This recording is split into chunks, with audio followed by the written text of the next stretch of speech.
What is going on, everybody? It's Derf and Dylan, and on and off the field. It is March 3rd. What? That's official. Wow. It's March, and the Saints go marching in. I don't know. I didn't even write that down. I just said March, and that's for some reason something I wanted to say. I don't know. We're off to a strong start here, so we'll warm up here, and you're listening on off the field, so you found it. Congratulations. You're one of those lucky people that get to listen to the show.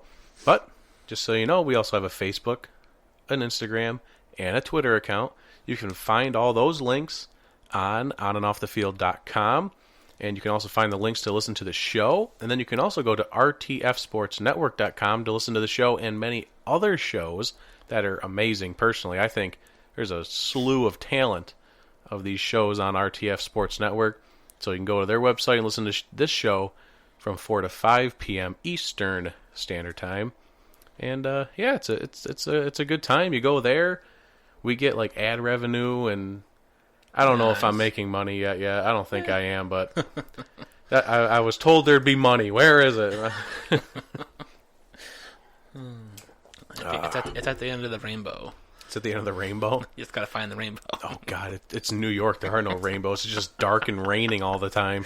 And when the raining stops and the sun comes out, there's no rainbow still. No, just hot as balls. Yep.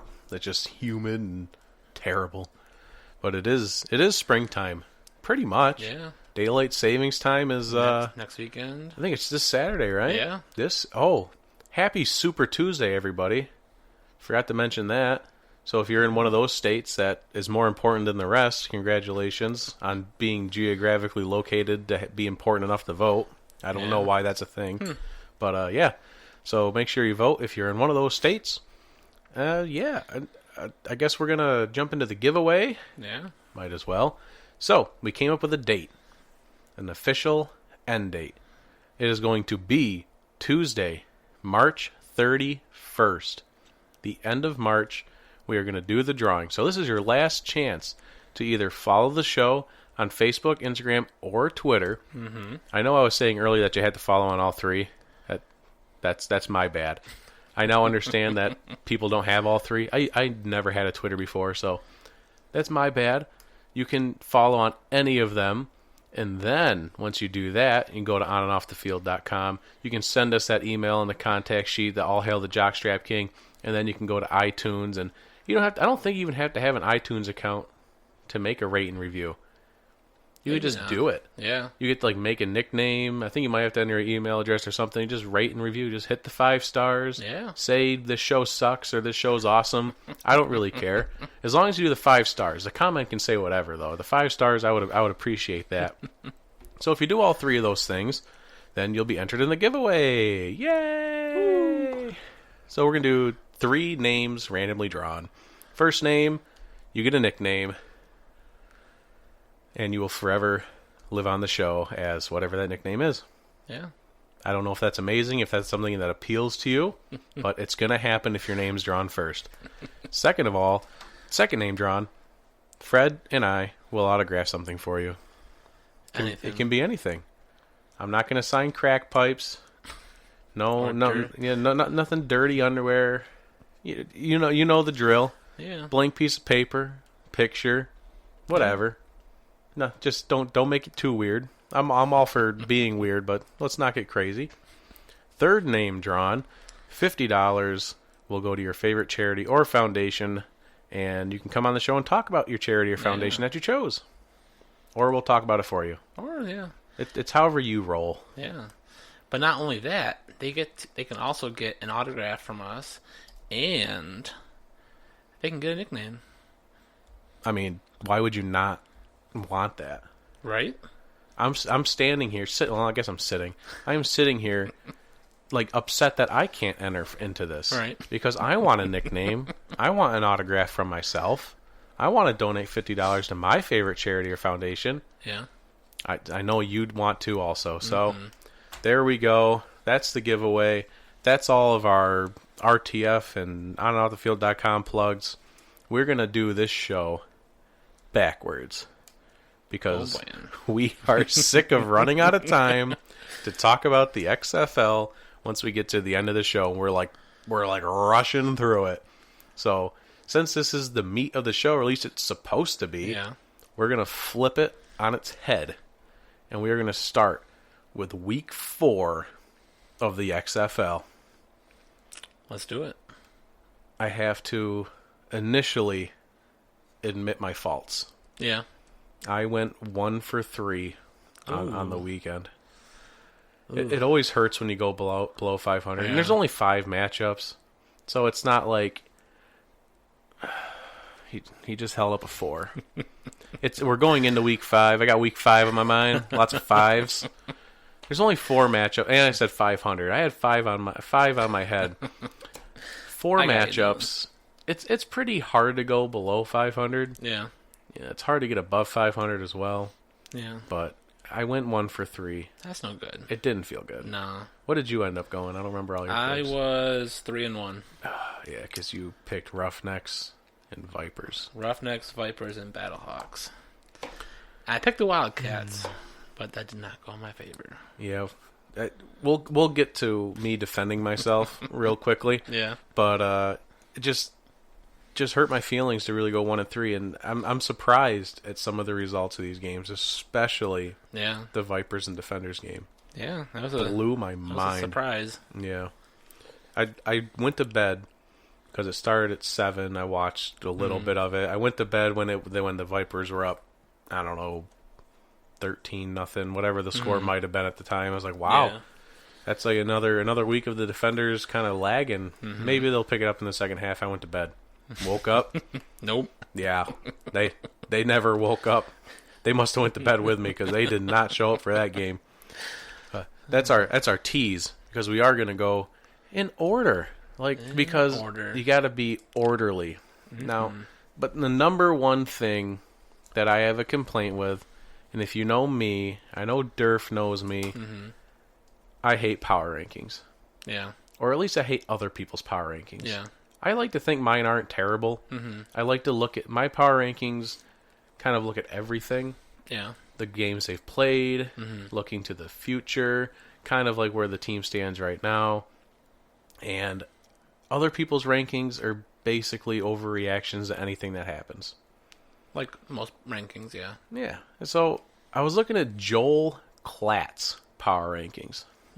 It was posted by the XFL Instagram page, and it was official. Joe Klatt is an XFL person. Okay. He reports or writes columns, does whatever for the XFL. Nice. Joel Klatt. Here is his power rankings. Houston Roughnecks 1. Okay. I'm okay. Battlehawks 2. All right. Renegades 3. Yeah. Yeah. I mean, we'll see what happens this week, but yeah. Number 4. Take a guess what he put at number 4. The Guardians? No. He put the Vipers number 4. Yeah, that's no reaction. Because in every single person's power rankings except mine, because I believe I put the Dragons at 8. Yeah. The Vipers have been at everyone's 8 spot all season. Right. 8 or 7. Yep. They win one game. They won it very, a shutout. Yeah, it was a very good game. Doesn't mean you jump to 4. No. That's ridiculous. So then number 5, they have the Guardians. And then 6 is the Wildcats. 7 is the Dragons. That leaves one more team. He put the Defenders at 8. Wow. That's And I literally wrote in my blog. I just did it right now. My initial reaction was to laugh until I cried. And that's exactly what I want to do right now. I read this and it's just like, how do you think that's okay? Right. Vipers, you basically would swap the Vipers and Defenders, because Vipers might be at 8, maybe push them up to 7 if you're bold 6. Right. And the Defenders, they're still top 5 at bare minimum top 5. Yeah. It's absolutely crazy, and it should be criminal to be. He's paid probably to put these power rankings in front of people. Oh, I'm sure. Ridiculous. You want to hear my power rankings? What do you got? I got Battlehawks 1. Really? I do.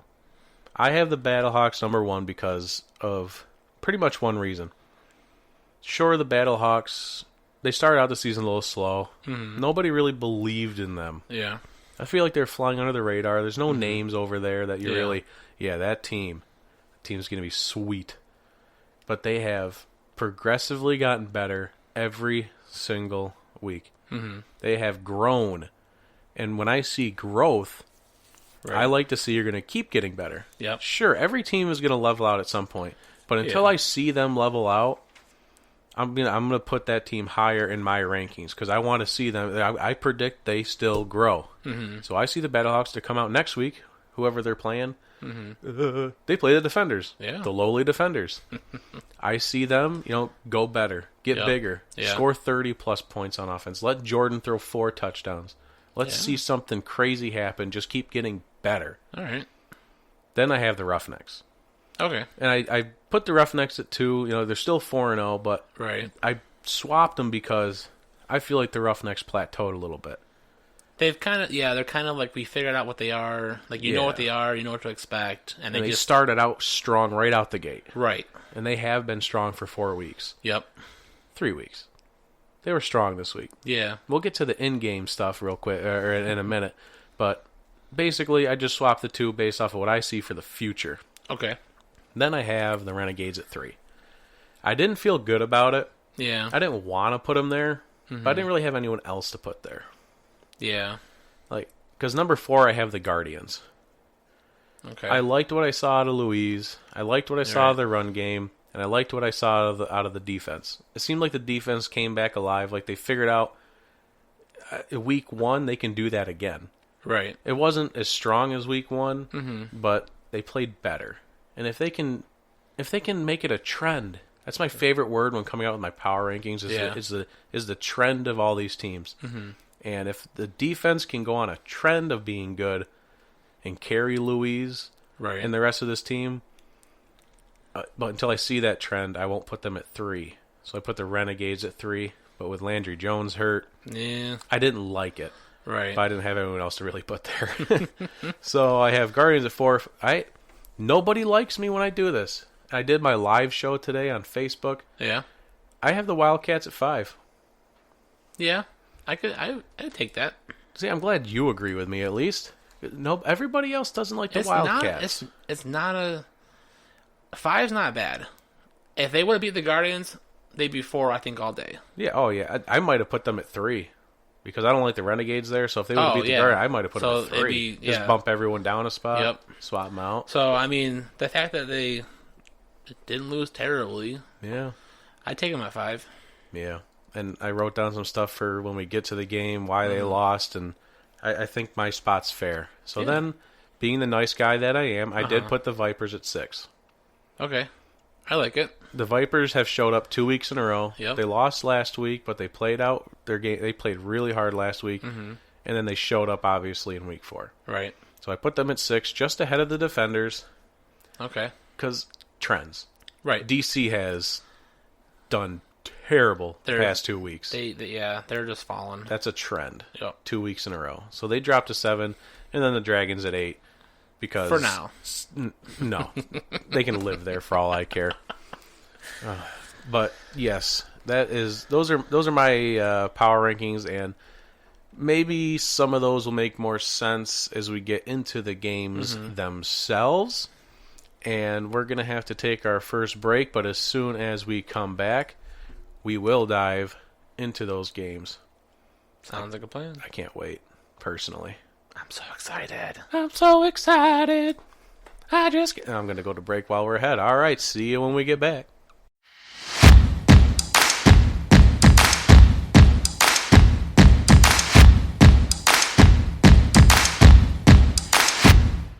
And welcome back to On and Off the Field with Derf and Dylan.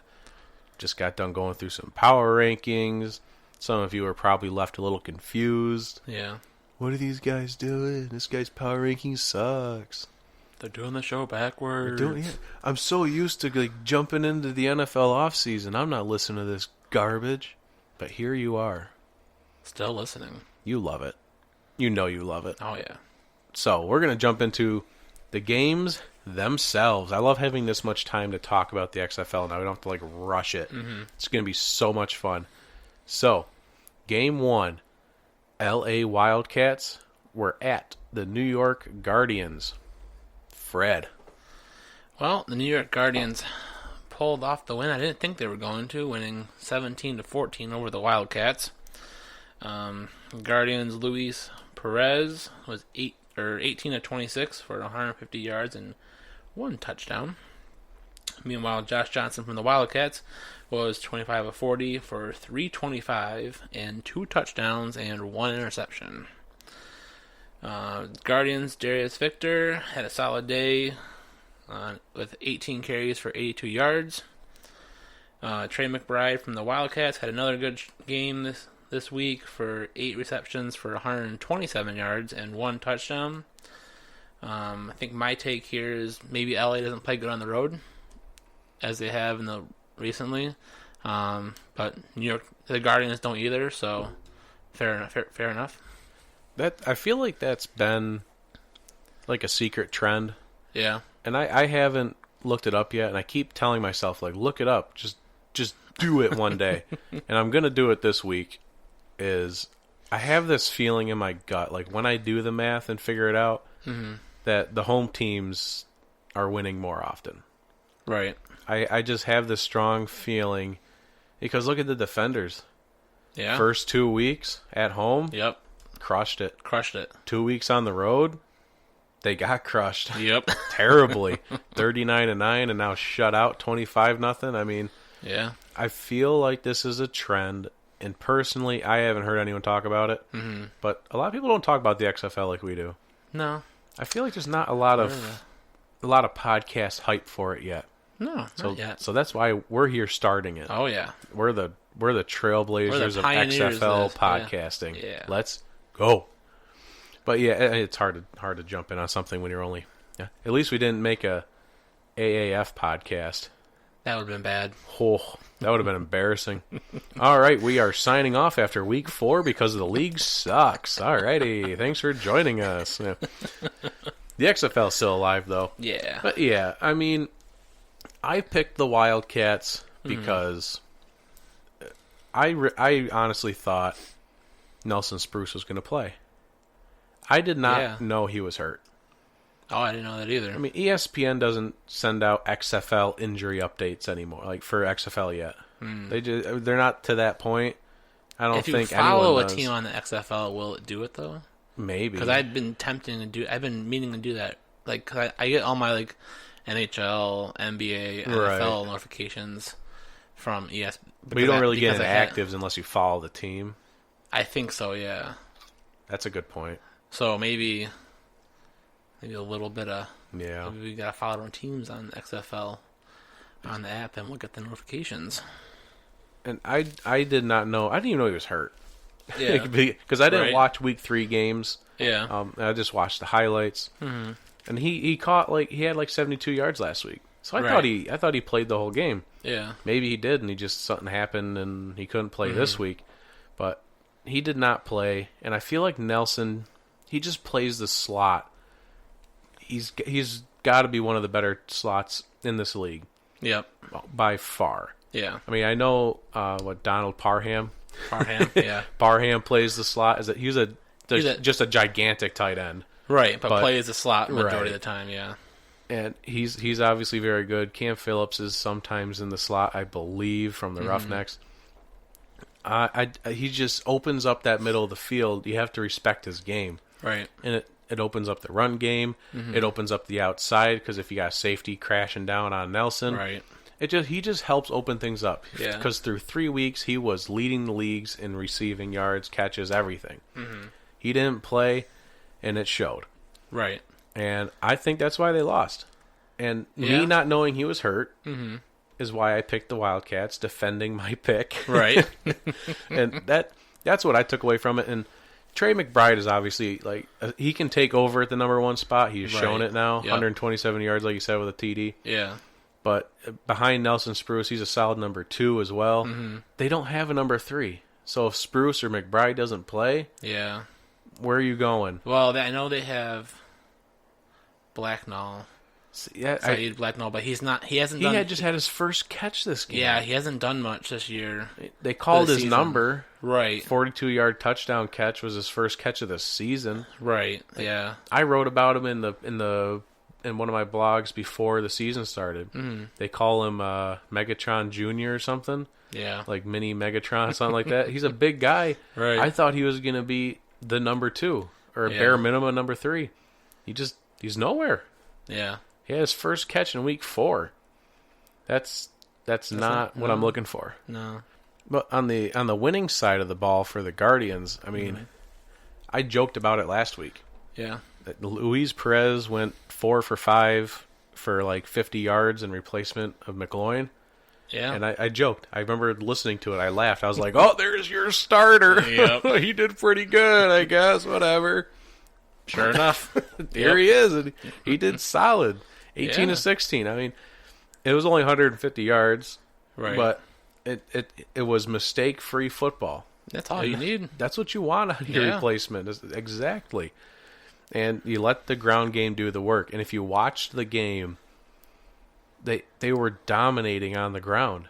Yeah. The Wildcats just were not interested in tackling, or at least on first contact. Mm-hmm. It just seemed like every time they ran the ball, Darius Victor ran it, Tim Cook ran it, whoever was running it, they were the first guy was bouncing off of them every single time. Which is interesting because for the last 2 weeks, LA's defense has been explosive, and now, but I mean that could be on the road this year. It could be, it could have been an on the road thing. Yep. It just seemed like they were dominating, and even the commentators were saying it near the end of the game. The Wildcats are kind of like trying to make their comeback, go on a final drive, but the Guardians have the ball. They're still throwing it. The commentators, you're dominating on the run in the run game. Why are you not running it? And they kept calling Luis's number.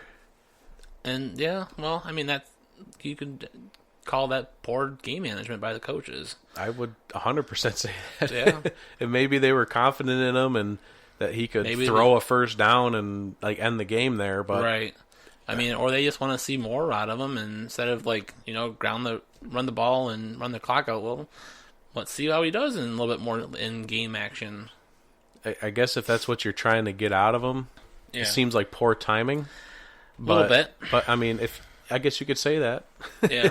I would agree with it in partial. And then the only other amazing part of this game was defensive end Jarrell Owens. Jarrell Owens was a force. Yeah. Absolute monster. When I was watching the game, it seemed like every 3 or 4 plays his name was being called out for something. He ended up with endless pressures, by the way. That's just endless pressure. Yeah. I think he had 26 pass rushes. This is from memory. I remember reading it. To like 26 pass rushes attempts, and he got to the quarterback like over 70% of the time. Like he was at least back there forcing pressure. It was nuts. But in total on the stat sheet, he had 4 QB hits, 2 tackles for losses, 2 sacks, and a blocked field goal. Nice. I mean, the blocked field goal is just the cherry on top of just of a dominant day. Yeah. He lived in the backfield. And the best part was every time he was back there, there was a 3rd and short. They decide they want to throw the ball for the Wildcats, and Jarrell Owens gets to him almost untouched and sacks him. And then you see Josh just starts slamming the ground. He starts yelling at people. Like, they forgot to block him, and he's yelling at his own. He frustrated him.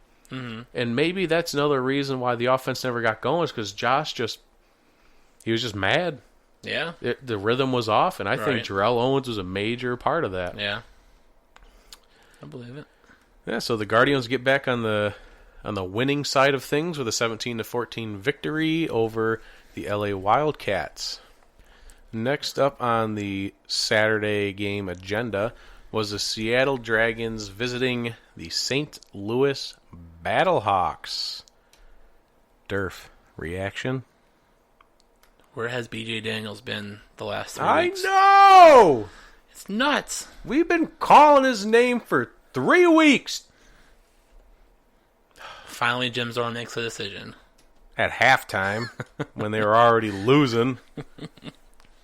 I was at my favorite bar in Rochester, good old Romig's. Yeah. Right down the road. Shout out Romig's. Love y'all. And they had the game on. Oh, wow. And I watched a little bit of the first half from home, and naturally, Brandon Silvers went 4 of 10 for 27 yards. Yep. Naturally, I turned the game off. Oh, I was at home. So I hit up Romig's, met Matt there, and they had the game on in the corner. And it was just after halftime when it started up. Mm-hmm. And who do I see behind center? Lord and Savior B.J. Daniels.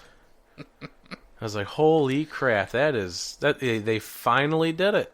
Yeah. Jim Zorn finally grew a sack and benched his precious Brandon Silvers. Yeah.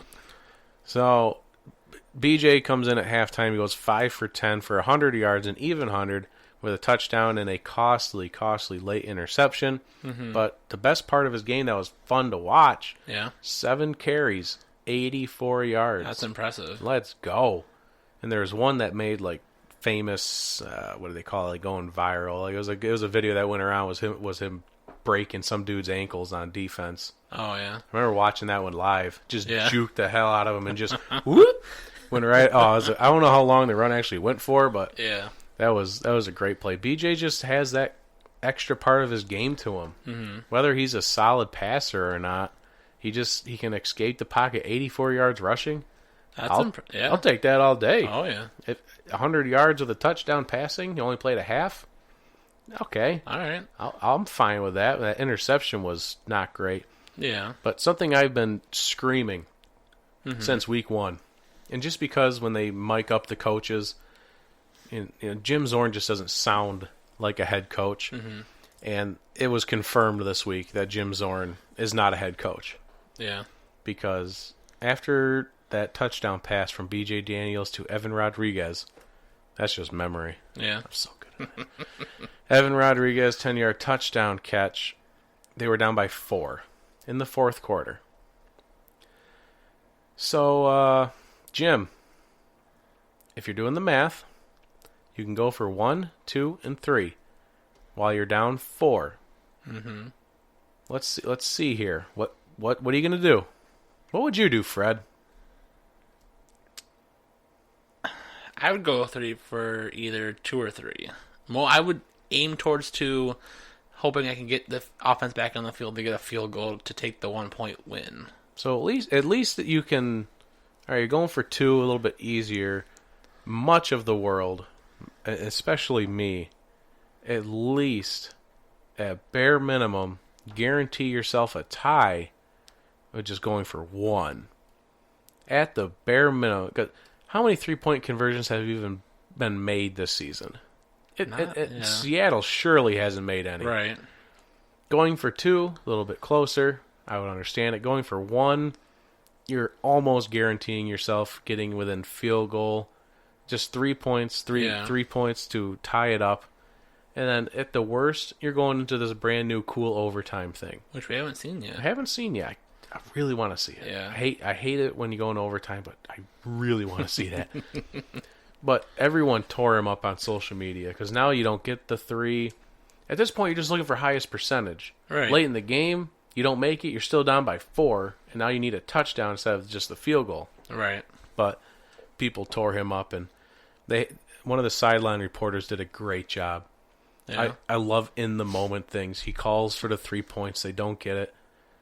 So Coach, you called for the 3 points there, down by 4. What's your thinking behind that instead of just going for 1 and being 3 points away? Oh well, I feel like we had a good play call. We almost had it, and then the guy interrupts him. He's like, well, if you get within at least 3 points, you could tie it up with a field goal. Well, this dude sounds like he's just having a stroke. Like, this guy's making too much sense. Right. And Jim just can't comprehend it. So, I'm not going to say he messed it up for the team. Yeah. Because I don't even know if they got within field goal range. Because B.J. Daniels threw the late interception. Right. And that was basically game. Mm-hmm. But still, just listening to Jim, it confirms that he's not ready to be a head coach. Right. Just got to take another quick break. Real quick. Be right back. We're gonna pick up with the Battlehawks.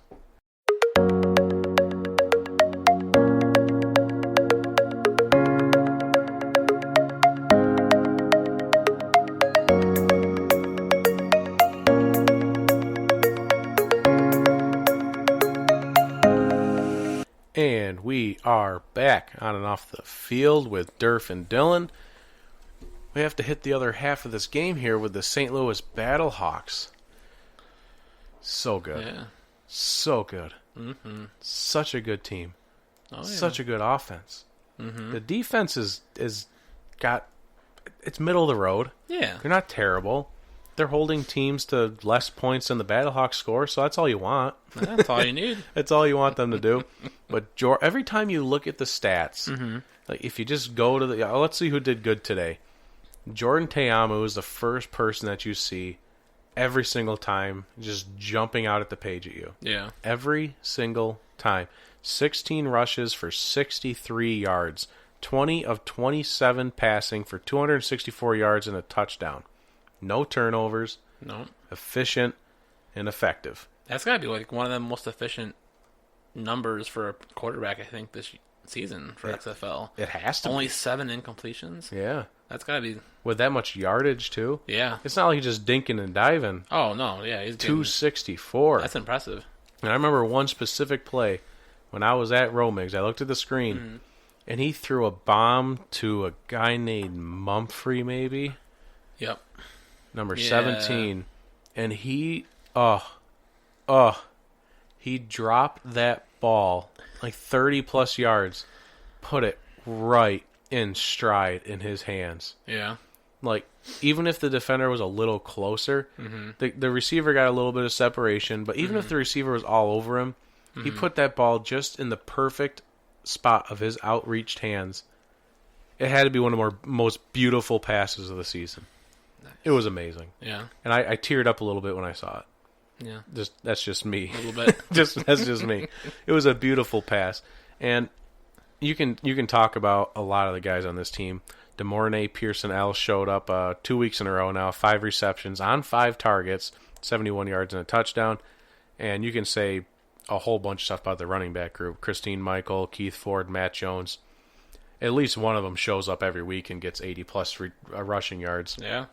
But everyone wants to talk about P.J. Walker, Cam Phillips, maybe Cardell, like in weeks 1 and 2, but about getting shots in the NFL. Mm-hmm. Jordan Teamu? He's got one. No. He's got one of the better like he's right there with P.J., I think. Oh, yeah. Like MVP considerations. Yep. He's leading the league in stats he doesn't belong in, like rushing yards. He doesn't belong in these stat lines, but he just does it week in and week out.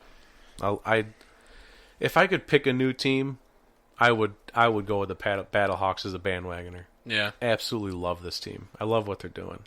It's fun to watch. Oh, yeah. A lot of fun. That's a fun game. Fun team to watch.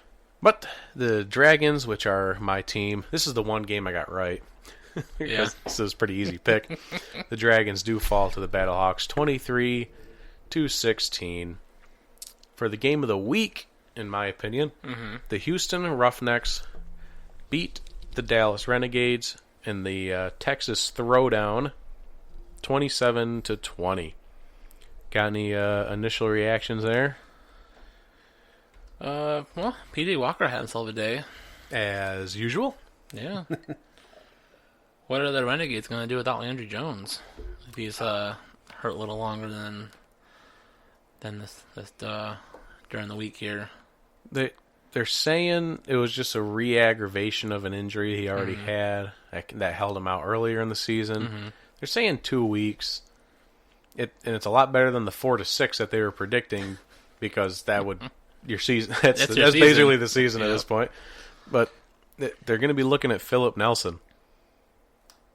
That's who they put in for the end of the game, at least. Yeah. And I think this is also the team with Eric Dungy on their roster, former Syracuse quarterback. Oh, okay. And they have one other guy. I think his first name is Brock, but I have no idea who he really is.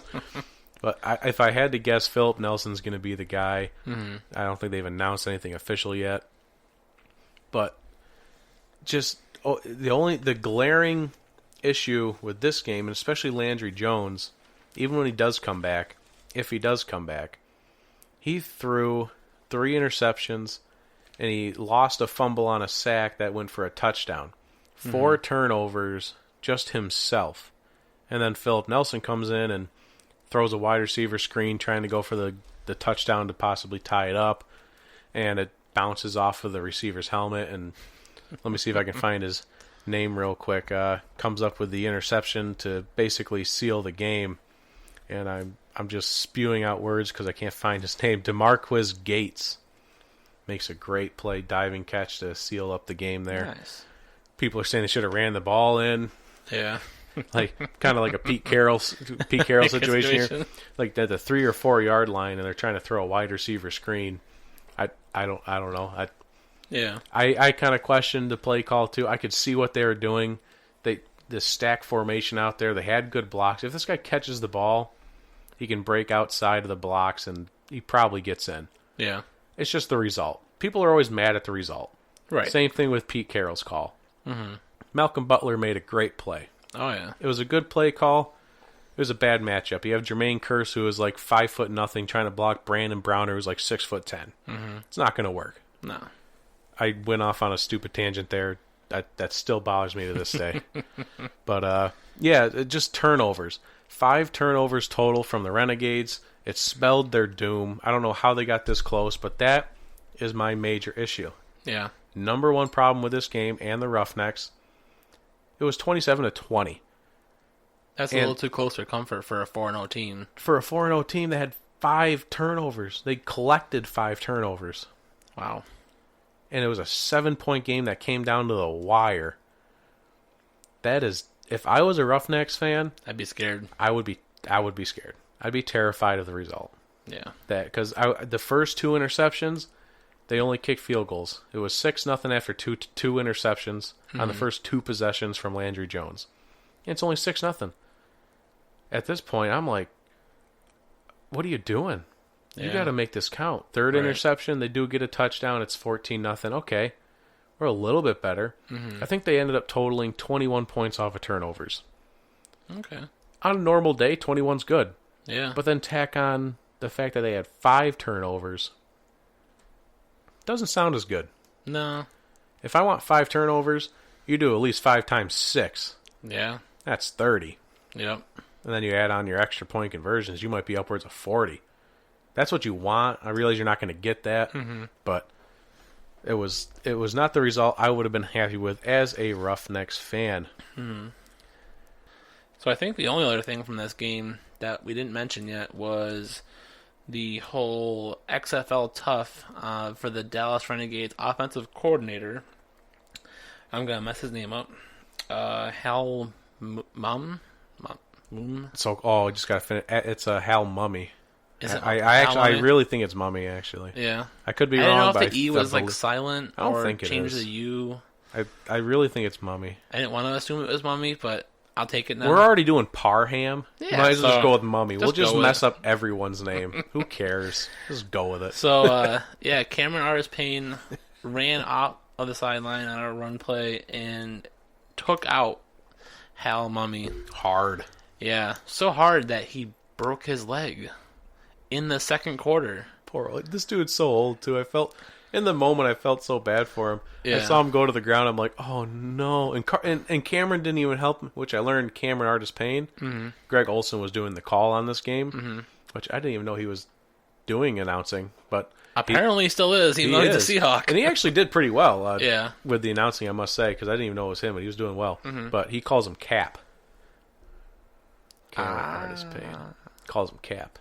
It's a pretty cool name. But Cap didn't even help Hal off the ground. He just ran away. Other people helped him off the ground, but Hal just kept going. Right. Broken leg for 2.5 quarters. Yeah, we'll just call a game. That's fine. I'll just keep walking around. And they still were within 7 points. So Hal can go sit on the bench with Landry Jones on their bum knees. Yeah. Well, he'll be in the press box next weekend for sure. So yeah, it's The Renegades did not come out of this game well. No. They came out with a loss. They came out with an injured quarterback, an injured offensive coordinator. Just a bad week for that Renegade fans and the Renegades themselves would like to forget. Mm-hmm. But that brings us to the final game. The final. Oh my God! The last game, the DC Defenders were shut out. Shut out by the Tampa Bay Vipers. 25-0. Is this our first shutout, or did the Guardians get the shutout in week 1? Guardians got the no. Defenders shut out the Guardians in week 2. Oh, okay. I couldn't quite remember, but I was going to look it up as well, but I was too busy at work today. Yeah, I do all this at work. Just don't tell my boss. Yeah, week 2, Defenders 27 to over the Guardians 0. Well, how's it feel, Defenders? Now you're the shutout The tables team. have been turned. How the turntables. If you're an Office fan, you get the reference. If you're not, you think I'm an idiot. I just have stats here. I literally just posted the team stats on my blog. It said everything. Vipers total yardage 477 to the Defenders 107.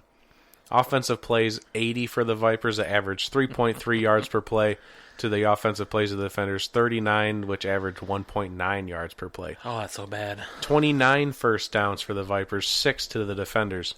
This is my favorite one. The Defenders were 2 of 10 on third down.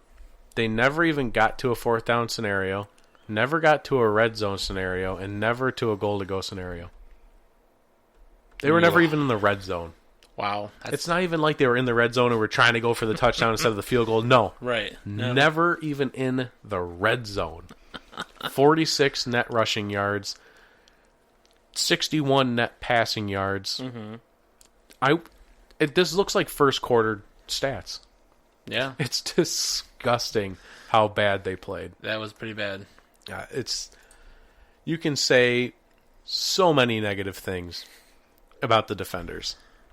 9 of 22, which was 41% passing completions for 72 yards and interception from Cardale. Mm-hmm. I have one bright spot. Yeah. Just one. Safety Raheem Moore had an interception for the Defenders. Yeah. And cool stat of the day, he's played 123 defensive snaps and has not allowed a first down. Interesting. That's they at least got one guy over there on the Defenders defending. At least one. But that's it for the Defenders. They suck. Yeah. That's all you can say. Yeah. Terrible weekend. I guess one last thing. Yeah. In my humble opinion, it might be a road thing. I think it's a swagger thing. Probably. In weeks 1 and 2, you could see Cardale with Pat Hamilton, the head coach, and all of his receivers. They're having a good time. They're looking like maybe it was just because they're at home with their fans, and they're just hyped. Right. It just looks different. Yeah. In these past 2 weeks, it's just not the same. And now you got Cardale like fighting with one of his receivers, he literally told his receiver, "You should be benched." Wow. He told him to get benched because he was sucking on the field. It's a problem. Yeah, it's a problem. And it's going to be a locker room problem. It's a swag problem. Uh-huh. You can fix swag problems, in my opinion. Yeah. I mean, this is like a hot word I like to use when you have this kind of an issue, because I use it with the Seahawks a lot. Yeah. Especially when like Sherman was there and they were going through their locker room problems. It's a good football team, a terrible football environment right now. Right. And if they can get that fixed, they can get back on the winning side of things, especially now they're going to go back home. Yeah. But the Vipers. Yeah. I know you got stats on the Vipers. Let's go. All right. I got Taylor Cornelius, 24-31.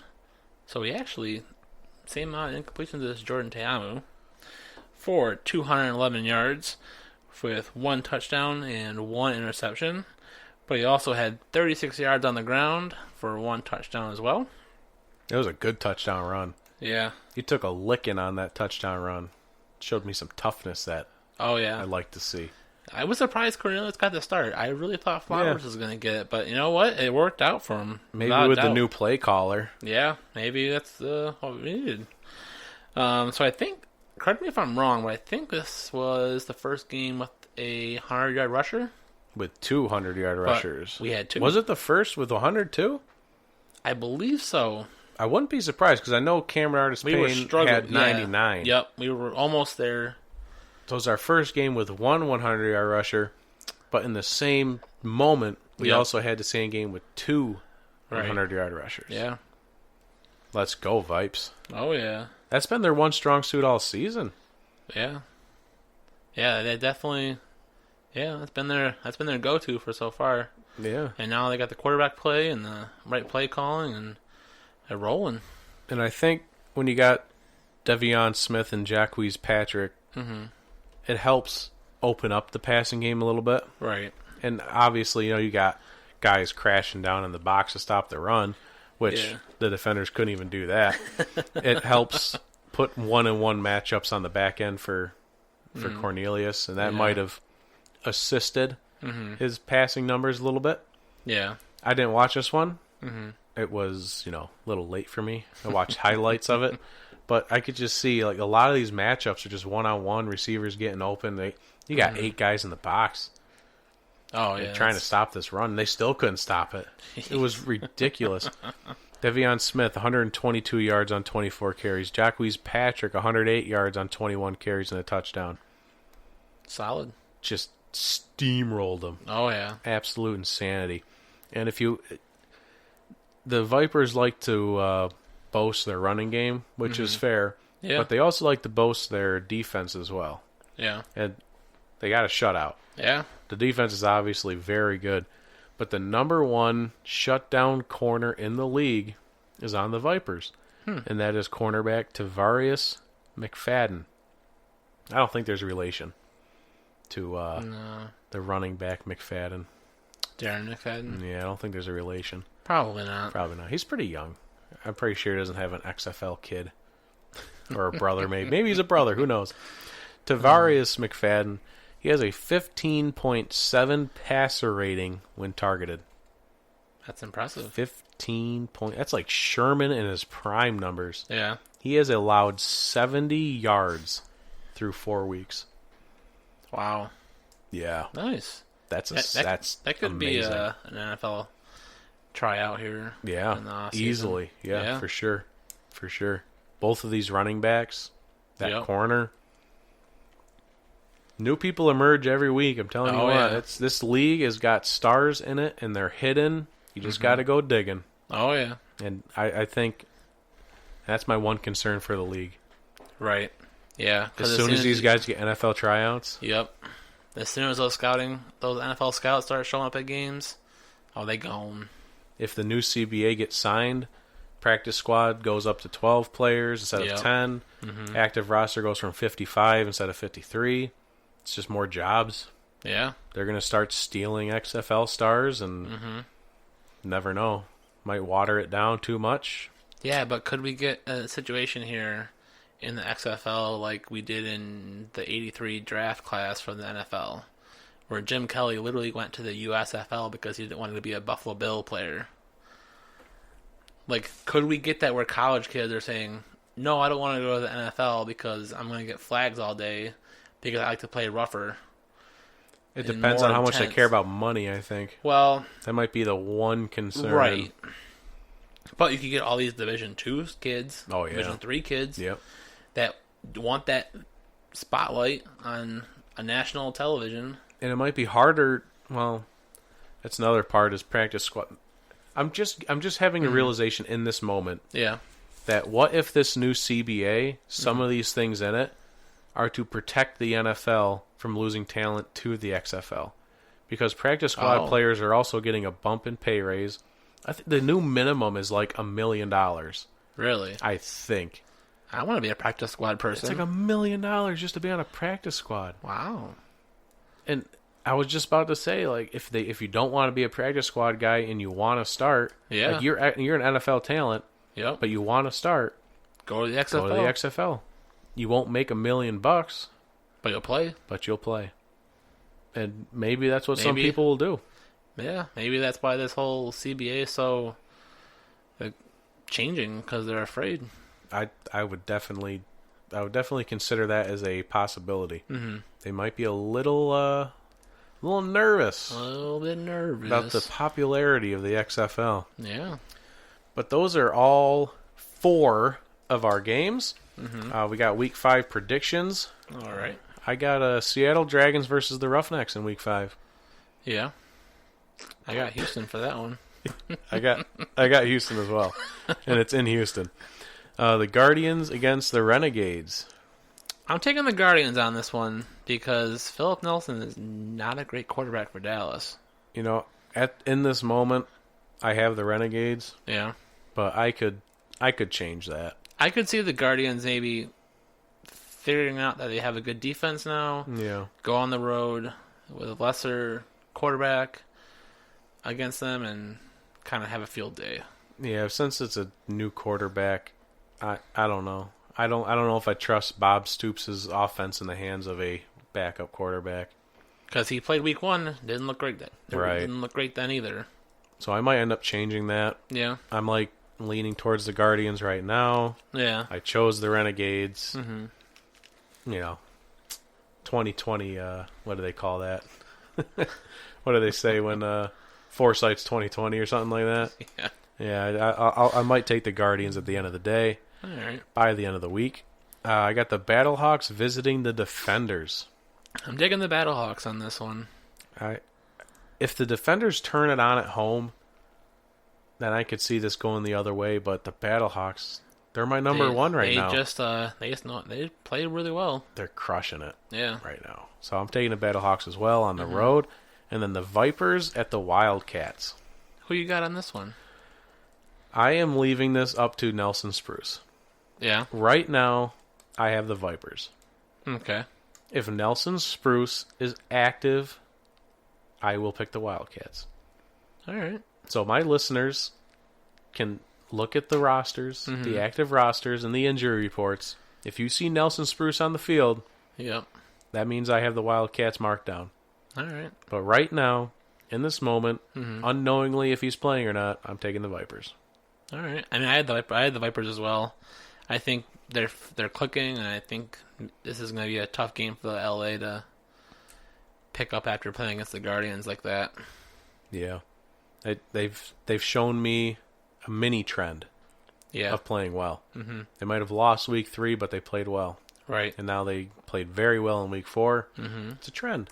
Yeah. It's a mini trend, but I like the Wildcats. I like their offense. Not their defense as much, but yeah, I think they have plenty of potential. So there you have it for the XFL. We're going to smack this NFL stuff in the face. So some big news that dropped today was AJ Boye. Boye? Boye? I think it's Boye. Boye? Like some French or something. Yeah. Corner for the Jaguars was traded to the Broncos. 29-year-old AJ Boye traded to the Broncos for a 4th-round pick.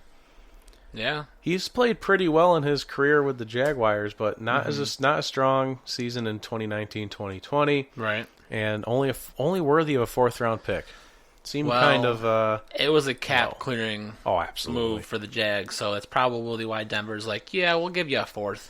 It seems like a strong rebuild mode right now in Jacksonville. Yeah. Another team that might be rebuilding, well, I guess sticking with the Jaguars first, they will tag defensive end Yannick Ngakoue. All right. That's a messy name. I'm so sorry. But they only tagged him because they're going to try and get some capital out of him and trade him. Mm-hmm. This is not a guy that's sticking around. He has clearly stated his career is over in Jacksonville. Yeah, they're hemorrhaging right now, too, so they're trying to make moves. Stop the bleeding and at least stop the bleeding with some draft picks. Yep. At bare minimum. The Bengals are actually going to tag wide receiver A.J. Green. A.J. Green has been very vocal about not wanting to be tagged, but they don't want to give him a long-term deal. He's an aging wide receiver. He has shown he's prone to injury. We'll give you 1 year to hang out with Joe Burrow, and we'll see what happens. Yeah. So maybe like a prove-it year for the tag, but he's going to make, $18 million with the tag? I think he'll be fine. I think he'll be okay. And then the Chargers released. Well, the Chargers and wide receiver Travis Benjamin have mutually parted ways. He gone. Travis Benjamin has missed 15 games in the last 2 seasons. And That's bad. That's LA terrible. is looking like a mini rebuild. They have a lot of strong pieces. Depending on what they can do in free agency, quarterback and more wide receiver wise. Yeah. I'm not sold on the Chargers for next season yet. All right. I'm just going to leave it at that. I got a joke for you. Oh, yeah? Yeah, so Tom Brady, Julian Edelman, and Jimmy Fallon walk into a basketball game. All right. Lip readers everywhere overreact to something that might have been said. There's your punchline. Julian Edelman might have said he's coming back, like laughing. They went to a Syracuse basketball game, and Julian Edelman is sitting next to Tom Brady, and he's like, you can't hear what they said, but Julian Edelman's like, he's coming back, and they're like laughing, having a good time. And then Tom Brady like gets this sad face on. And what lip readers all over America have said, he said, no, he's not. Dun dun dun dun dun dun. No one knows.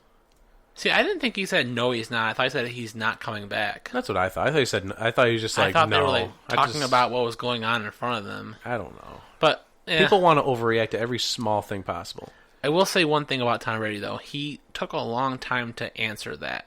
Yeah, he was shaking his head. He had his He was like, you could tell he was contemplating about what to say, and then he was like, "No, screw it. 2 weeks till free agency. He's not coming back." I think he had like a smirk on his face when he did it. Yeah. Like, let me just mess with people. The camera's on. No, I'm not coming back. Just messing with people's minds. And he had people talking about it for like 3 days straight. Yeah. That's what he wants. Yep. He just wants to mess with people. Oh, yeah. And he's doing it very, very well. All right, one last piece of information here just for our Tony Romo, our boy Tony. Yeah. Tony Romo got a long-term extension before Dak Prescott did, so he is still the better Cowboy. He's going to make $17 million a year in his contract at CBS. Damn. I'm not entirely sure how long it was. You can hear the paper turn, the famous paper turn. But I want to call him out real quick. Yeah. Michael Thomas and Odell Beckham. Mm-hmm. Shut up. Yep. Shut your mouths. Yep. Why isn't analyst making more than 90% of the league? Because CBS wanted to pay him that much. Right. Who cares? Yeah. CBS doesn't pay the players. Yep. Shut up. You're making millions. Donate some of your money to the less fortunate players. Yeah. If you hate it so much. Yeah. God, I hate these people. They're so stuck up. I used to be a Michael Thomas fan. I used to like you. You used to normally kind of stay quiet a little bit, just play really well. Yeah. And then when he got kicked out of the playoffs, and now he's becoming more vocal on social media, and I hate it. Stop it. Some people just aren't good on social media. Same thing with OBJ, calling it out. Yep. God, it's the worst. Mm-hmm. That's on and off the field. That's a wrap. That's the show, everybody. I hope you enjoyed it. Did you enjoy it, Fred? I had a good time. That's good. It's all that matters. As long as you have fun. Yeah. Alrighty. Well, make sure you go follow the page on Facebook and Instagram, Twitter, whichever one you got.